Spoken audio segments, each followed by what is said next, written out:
સિંદૂર બાદ તિરંગા યાત્રા કાઢવામાં આવી છે। શહેરના ભાગળ વિસ્તારમાં તિરંગા યાત્રા કાઢવામાં આવી તો સીઆર પાટીલની આગેવાનીમાં તિરંગા યાત્રાનું આયોજન કરવામાં આવ્યું। તિરંગા યાત્રામાં સામાજિક સંસ્થા જોડાઈ છે, કાર્યકર્તાઓ અને મોટી સંખ્યામાં લોકો પણ જોડાયા છે। તો સુરતના દ્રશ્યો સામે આવ્યા છે। ઓપરેશન સિંદૂરની સફળતા બાદ આ તિરંગા યાત્રા કાઢવામાં આવી છે। તો તિરંગા યાત્રામાં સામાજિક સંસ્થાઓ પણ જોડાઈ છે અને સુરતના લોકો અત્યારે રસ્તા પર જોવા મળી રહ્યા છે। તિરંગા યાત્રા કાઢવામાં આવી છે। કાર્યકર્તાઓ અને જે સ્થાનિકો છે તે મોટી સંખ્યામાં ઉમટી પડ્યા છે અને તિરંગા યાત્રા અત્યારે કાઢવામાં આવી રહી છે અને જે સ્ત્રીઓ છે એકબીજાની માંગ ભરી રહી છે અને જે ખુશી વ્યક્ત કરવામાં આવી રહી છે, જે સફળતા આપણને પ્રાપ્ત થઈ છે એ સફળતાની ઉજવણી આજે કરવામાં આવી રહી છે અને તેના ભાગરૂપે આજે તિરંગા યાત્રા કાઢવામાં આવી છે। સંવાદદાતા કીર્તેશ અમારી સાથે સુરતથી જોડાઈ ગયા છે। સુરતમાં અત્યારે મોટી સંખ્યામાં જે લોકો છે તે એકઠા થયા છે અને મહિલાઓ એકબીજાની માંગ ભરી રહી છે અને સફળતાની ઉજવણી આજે કરવામાં આવી રહી છે। કયા પ્રકારનો માહોલ કીર્તેશ?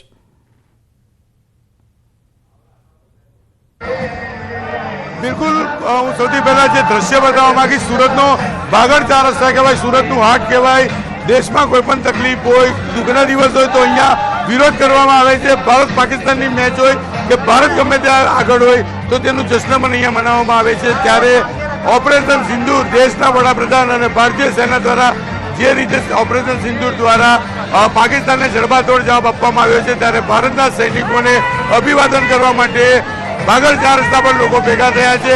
કેન્દ્રીય કેબિનેટ મંત્રી સીઆર પાટીલ અને ગુજરાત પ્રદેશ અધ્યક્ષ અહીંયા પહોંચ્યા છે। થોડીક જ વારમાં રેલીની શરૂઆત થશે, ત્યારે ચોક્કસ કહી શકાય કે લોકો મોટી સંખ્યામાં પહોંચ્યા છે। આપણે લોકો સાથે વાત કરવાનો પ્રયાસ કરીશું, શું કહેવું છે, કારણ કે જે પ્રકારે લોકોમાં ઉત્સાહ છે, ખાસ કરીને ઓપરેશન સિંદૂર એટલે કે મોટા પ્રમાણમાં મહિલાઓ માથે સિંદૂર લગાવીને આવી। આપણી સાથે એક ભાઈ છે, આપણે સીધા વાત કરીએ। શું નામ આપણું?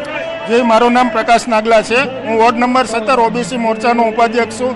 આજરોજ ભાગળ ચાર રસ્તાથી ગાંધીબાગ સુધી રેલીનું આયોજન કરવામાં આવેલ છે, તિરંગા યાત્રાનું આયોજન કરવામાં આવેલ છે।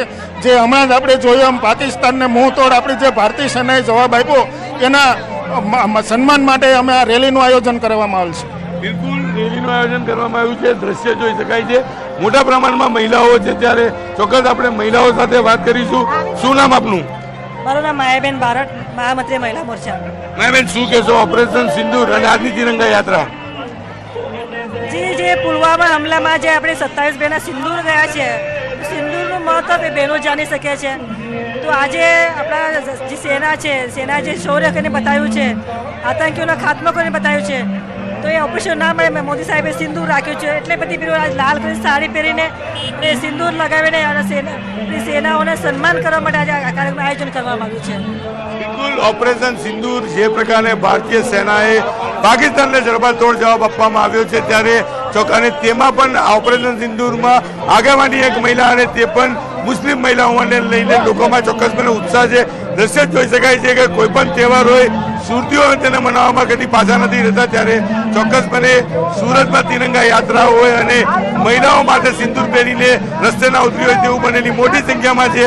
ત્યારે અન્ય એક મહિલાઓ આપણે સીધા વાત કરીએ। દર્શનીબેન, શું કહેશો આજનો દિવસ તિરંગા યાત્રા અને ઓપરેશન સિંદૂર? આજે ઓપરેશન સિંદૂરની આજે જે ઇમ્પેક્ટ છે આપણે દૂર દૂર સુધી જોઈ રહ્યા છે। અમે આપણા આદરણીય વડાપ્રધાન શ્રી નરેન્દ્રભાઈ મોદીને ખૂબ ખૂબ અમે આભાર માનીએ છીએ મહિલા તરીકે, કારણ કે જે લોકો અન્ય સમાચાર પર નજર કરીએ તો સુરેન્દ્રનગરના પાટડી સહકારી વેચાણ સંઘ દ્વારા ખાતરની ખરીદીમાં ફરજિયાત નેનો યુરિયા બોટલ લેવાની ફરજ પાડવામાં આવી રહી છે, જેનો ખેડૂતો દ્વારા વિરોધ કરવામાં આવી રહ્યો છે। નેનો યુરિયા બોટલ લેશો તો જ ખાતર મળશે તેવું સંઘના કર્મચારીઓ દ્વારા કહેવામાં આવતું હોવાનો ખેડૂતો આક્ષેપ કરી રહ્યા છે। તો પાટડી ખરીદી વેચાણ સંઘ દ્વારા મનમાની ચલાવવામાં આવી રહી છે તેવું ખેડૂતો રટણ કરી રહ્યા છે।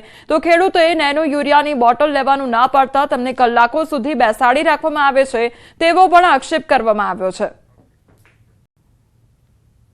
પોતાના માટે અમે બીજા 4 ખેડૂતો ડીઓપી ખાતર લેવા માટે અહીંયા સંઘમાં આવ્યા છે, ત્યારે અહીંના મેનેજર એવું કહે છે કે ડીઓપી ખાતરની સાથે તમારે ફરજિયાત એક ઇફકો ડીઓપીની બોટલ લેવી પડે છે। તો અમારી રજૂઆત એવી છે કે ભાઈ આ બોટલ અમારે જોઈતી નથી। તો એ લોકો એવું કહે છે કે અમને ઉપરથી ડીલરો ફરજિયાત બોટલો આપે છે એટલે તમારે લેવી જ પડશે. તો અમે કીધું બોટલ લેવી નથી, છતાંય આ લોકો પ્રેશર કરે છે કે બોટલ વગર તમને ડીઓપી ખાતર મળશે નહીં.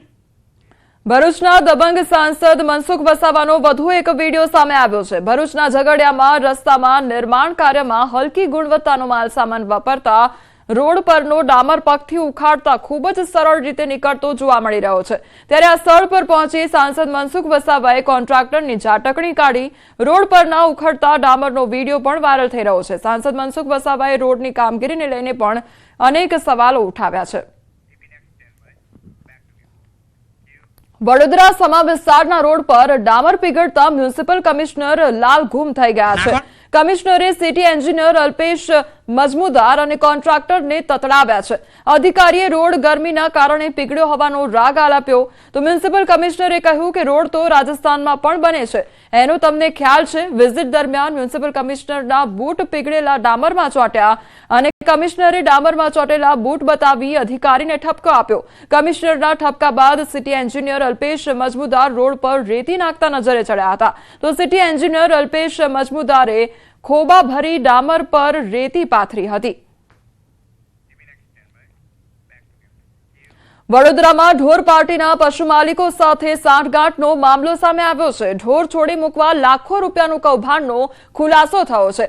ઓડિયો ક્લિપ આધારે કરાઈ તપાસ અને માર્કેટ સુપ્રિન્ટેન્ડન્ટે મ્યુનિસિપલ કમિશનરને રિપોર્ટ સોંપ્યો છે. તો તોડબાજ સંજય રાજપૂત ઉર્ફે બાબુની હકાલપટ્ટી કરવામાં આવી છે. અન્ય કોન્ટ્રાક્ટ કર્મચારીઓની પણ તપાસ હાથ ધરવામાં આવી છે.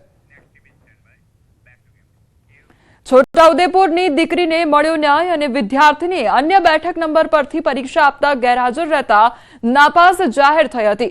ખંડ નિરીક્ષકને ડીઈઓ દ્વારા નોટિસ ફટકારવામાં આવી છે. રાજ્યના દરેક વિદ્યાર્થીને ન્યાય મળે તે માટે રાજ્ય સરકાર સતત પ્રયત્નશીલ છે. અંકિશાએ તેનું નાપાસનું પરિણામ જોઈને નાસીપાસ થઈ ગઈ હતી.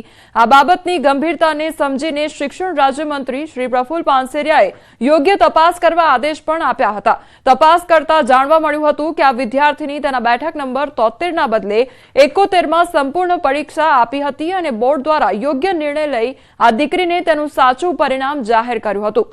વિદ્યાર્થીનીને પાસ જાહેર કરી મંત્રીશ્રીના હસ્તે સાચું પરિણામ આપવામાં આવ્યું. ત્યારબાદ ધોરણ 11માં પ્રવેશ માટે જરૂરી તમામ પ્રક્રિયાઓ સરળતાથી પૂર્ણ કરી. તો છેવાડાના જિલ્લાની દીકરીના ભણતરની ગંભીરતાને સમજીને ખૂબ ઝડપથી ન્યાય અપાવવા અને તેનું આગળનું શિક્ષણ બગડે નહીં તે માટેની વ્યવસ્થા કરવામાં આવી. અંકિશાબેન અને તેમના પરિવારે રાજ્ય સરકારનો આભાર વ્યક્ત કર્યો છે. તપાસમાં દીકરીએ ખરેખર પરીક્ષા આપી હતી, પરંતુ બીજાના નંબર લખવાથી જે એબસેન્ટ સ્ટુડન્ટ્સ હતો એમના નંબર લખવાથી એ 0 એમના માર્ક આવ્યા. અમે આ બધો સુધારો અમારા અધિકારીની જાગૃતતાથી કર્યો, અમે સ્વીકારીએ છીએ. આ ક્ષતિ અમારા એક અધિકારીએ પણ કરેલી હતી, એમને પણ શો કોઝ નોટિસ આપી છે. અને હું કોઈના ઉપર ઢોળવા નથી માંગતો. શિક્ષણ વિભાગનો જવાબદાર વડો છું. આ જવાબદારી મારી છે, ક્ષતિ પણ છે એ પણ અમારી છે. અને સ્વીકારી એમને પાસનું સર્ટિફિકેટ આજે દીકરીને મેં આપી દીધું છે. અને આવનારા સમયમાં આવી ક્ષતિ ન થાય જાગૃતતા પણ કરીશું. જે ભૂલ કરી છે એમને શો કોઝની નોટિસ આપીશું.